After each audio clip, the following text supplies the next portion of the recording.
Hello friends, जय माता दी। कैसे हैं आप सब दोस्तों। आज मैं आपको एक बहुत ही इम्पॉर्टेंट बात बताने जा रही हूँ, रहस्यमयी बात बताने जा रही हूँ। ध्यान से सुने, बीच में छोड़ना नहीं है, आपको पूरा सुनना है। बिल्कुल बहुत ही प्यारी सी बात है। एक बार की बात है, सूर्यास्त का समय था, शीतल मंद हवा चल रही थी, समुद्र का तट था।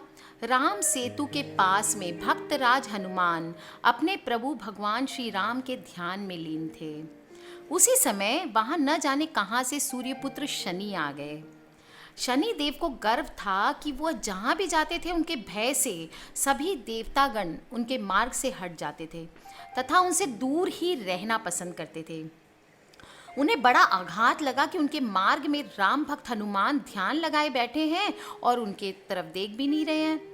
वो अपनी इस दशा को अपमान समझने लगे। उनको गर्व था कि इस सृष्टि में उनके समान बल वाला और कोई नहीं है, तो ये वानर क्यों नहीं घबरा रहा है। हनुमान जी के समीप पहुंचकर जब शनि देव ने अपने कर्कश स्वर में कहा, मैं प्रख्यात शक्तिशाली शनि तुम्हारे सन्मुख हूँ और तुम मेरी ओर देख भी नहीं रहे हो, मैं तुम्हें युद्ध के लिए आमंत्रण देता हूँ।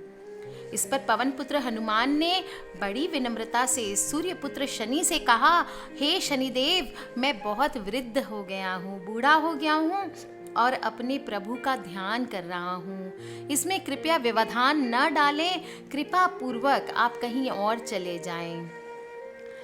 ऐसा इस पर शनि देव ने कहा, मैं कहीं आकर लौटना नहीं जानता हूँ, जहाँ जाता हूँ वहाँ मेरा ही वर्चस्व चलता है, इसलिए मैं तुम्हें पुनः युद्ध के लिए ललकारता हूँ। यह कहकर उन्होंने हनुमान जी के हाथ पकड़ लिए और हनुमान जी ने झटक कर अपना हाथ छुड़ा लिया और फिर से उनको बोला, हे शनिदेव, आप क्यों जिद पे अड़े हैं, आप कृपा करके चले जाइए। पर शनि देव कहाँ मानने वाले थे। वो हनुमान जी को युद्ध के लिए बार बार उकसाते रहे और बाद में उनको ललकारने लगे, कहने लगे, बस इतनी सी ही वीरता, कहाँ गई तुम्हारी वीरता। आज तुमने मेरी बेइज्जती की है, तुम्हें आज मुझसे युद्ध करना पड़ेगा। ऐसा कहकर बार बार हनुमान जी पे वो अपना बल प्रयोग करने लगे और ऐसा बार बार करने पर हनुमान जी ने उनसे कहा, हे शनिदेव, आप यहाँ से चले जाओ, मेरा अब राम सेतु की परिक्रमा करने का समय हो रहा है, अतः मैं आपसे युद्ध नहीं कर सकता। इसके पश्चात भी जब शनिदेव नहीं माने तो पवन पुत्र हनुमान ने अपने लंबी पूंछ पर उनको लपेटना शुरू कर दिया। कुछ ही देर में शनि देव हनुमान जी की पूंछ में पूरी तरह बंध गए और अब पवन पुत्र राम सेतु की परिक्रमा के लिए निकल पड़े। शनि देव की संपूर्ण शक्ति से भी उनका बंधन शिथिल ना हो सका। हनुमान जी के दौड़ने से उनकी विशाल पूंछ, जिसमें शनि देव जकड़े हुए थे, वह शिला खंडों पर गिरती जा रही थी, जिससे शनि के शरीर में भारी भारी चोटें लगने लगी। कई बार हनुमान जी अपनी पूंछ को जानबूझ करके भी शिला खंडों पर पटक देते थे, जिससे शनि देव को और पीड़ा हो रही थी और उनका शरीर धीरे धीरे लहूलुहान होने लगा। वो असहाय से थे, कुछ कर भी नहीं सकते थे क्योंकि उनका पूरा शरीर पूंछ में जकड़ा हुआ था। अपनी इस दशा से पीड़ित होकर जब शनि देव जी ने हनुमान जी से अब ठानी कि इनसे क्षमा याचना मांगनी पड़ेगी, तो उन्होंने हाथ जोड़ते हुए हनुमान जी से कहा, हे प्रभु, मुझे क्षमा करें। उन्हें अब उनकी उद्दंडता का दंड मिल गया था। उनसे वो शनिदेव जी हनुमान जी से कहने लगे, अपने बंधन से मुझे मुक्त कर दीजिए, आगे में मैं ऐसी गलती भूल से भी नहीं करूँगा।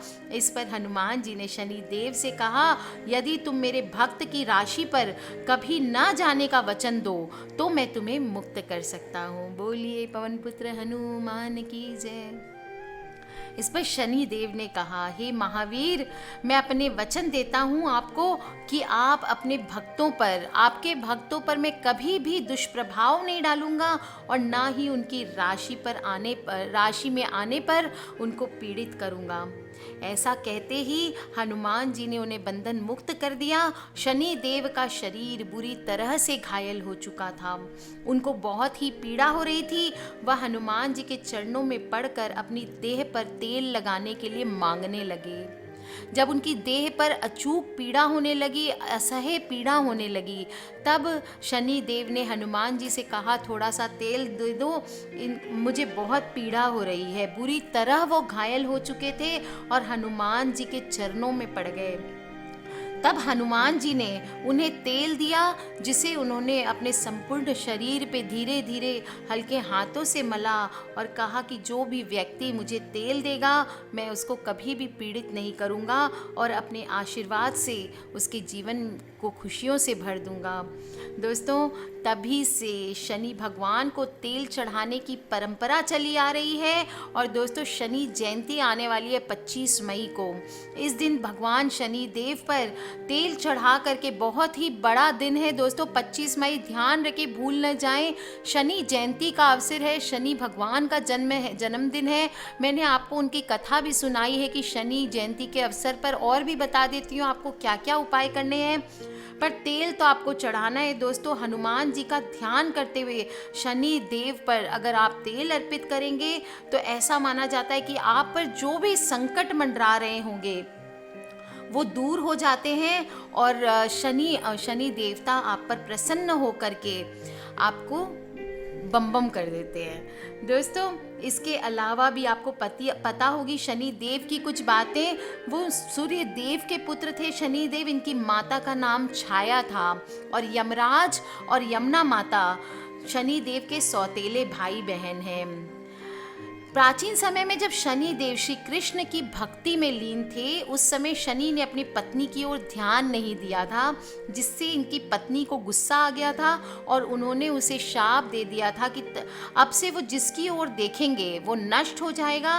और तभी से शनि की नज़र नीची है और टेढ़ी होती है। दोस्तों, शनि कोई भी एक राशि में करीब 2.5 साल तक रुकता है और अभी एट प्रेजेंट ये ग्रह धनु राशि में है। दोस्तों, इसी कारण वृश्चिक राशि वाले, धनु राशि वाले और मकर राशि पर शनि की 7.5 है। वृषभ और कन्या राशि पर भी ढैया का वास चल रहा है दोस्तों। और शनि मकर व कुंभ राशि का स्वामी है। मेष राशि में नीच व तुला राशि में उच्च का शनि माना गया है। और यदि आपकी कुंडली में शनि नीच राशि में है, अस्त हो या वक्रीय हो, तो व्यक्ति को परेशानियों का सामना करना पड़ सकता है। दोस्तों, शनि जयंती के अवसर पर काली उड़द, काले तेल, लोहे के बर्तन, काली गाय, काले कपड़े आदि जो भी ग्रह शनि ग्रह के कारक हैं, उन सब का दान करें और आप देखेंगे कैसे शनि आपके जीवन को माला माल कर देते हैं। दोस्तों, अगर आपको जानना है कि आपकी कुंडली में शनि देव आपके अशुभ राशि में है, परेशान कर रहे हैं, तो कुछ मैं आपको सिम्टम्स बताती हूँ। कुंडली हर समय दिखाना पॉसिबल नहीं होता है। अगर ये सब चीज़ें आपके जीवन में हो रही है तो आप कर लीजिए उपाय और शनि देवता आपको बम बम कर देंगे।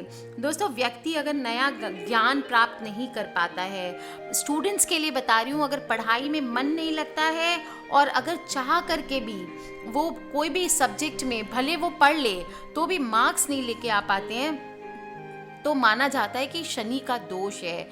ऐसे व्यक्तियों को, ऐसे स्टूडेंट्स को शनि देव की आराधना करनी चाहिए। शनि के कारण जवानी में बाल सफ़ेद हो जाते हैं, बाल झड़ने लगते हैं, जोड़ों में दर्द होता है। और यदि किसी व्यक्ति की कुंडली में शनि अशुभ हो तो उसका विवाह होते ही ससुराल पक्ष में हानि होने की संभावना रहती है। कुंडली में यदि शनि अशुभ हो जाए तो व्यक्ति का मन बुराई की ओर, कुसंगति की ओर, नशे की ओर और गलत धारणाओं की ओर मुड़ने लगता है।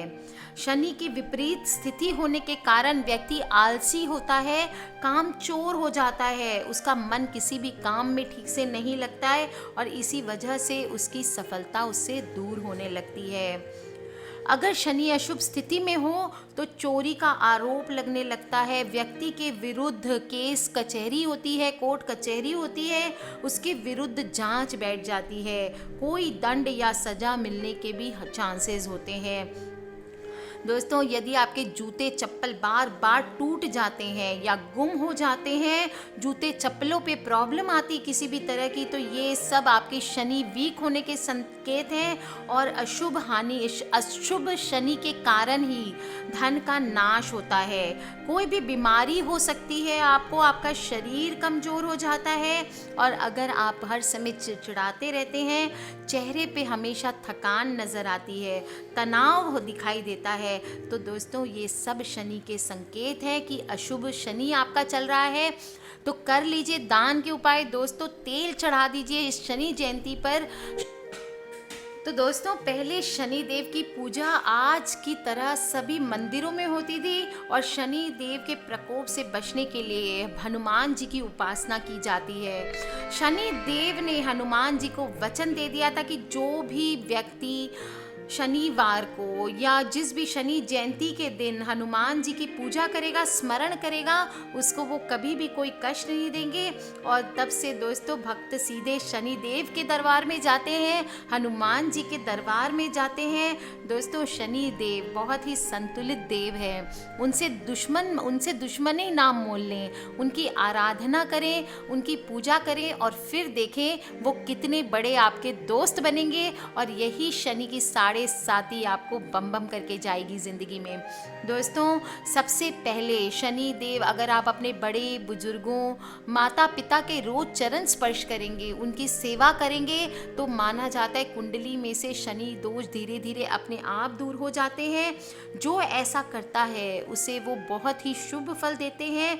और दोस्तों एक बात है शनि देव की, वो अच्छों के साथ अच्छे हैं और बुरों के साथ बुरे हैं और कर्मों के अनुसार फल देते हैं। अगर आपने पिछले टाइम में बहुत सारे बुरे कर्म किए और आपकी साढ़े साती हड्डियाँ लग गई है दोस्तों, तो तैयार हो जाइए भुगतने के लिए, क्योंकि कर्मों का फल तो भुगतना पड़ता है। और इस जन्म में अगर आपने अभी शनि के ये उपाय नहीं किए तो अगले जन्म तक ये भोग आपको भुगतने रहेंगे दोस्तों।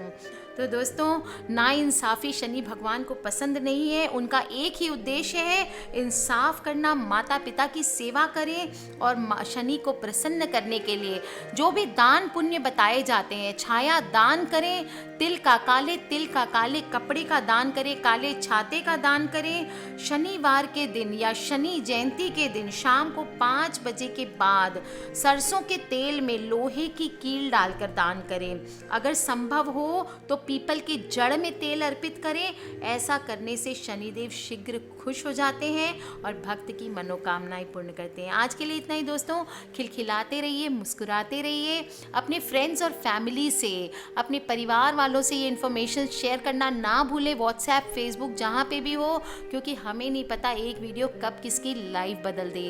दोस्तों टेक केयर, सब्सक्राइब करके रखें ताकि आप और मैं आने वाले वीडियोस से कनेक्टेड रहें। आज के लिए इतना ही।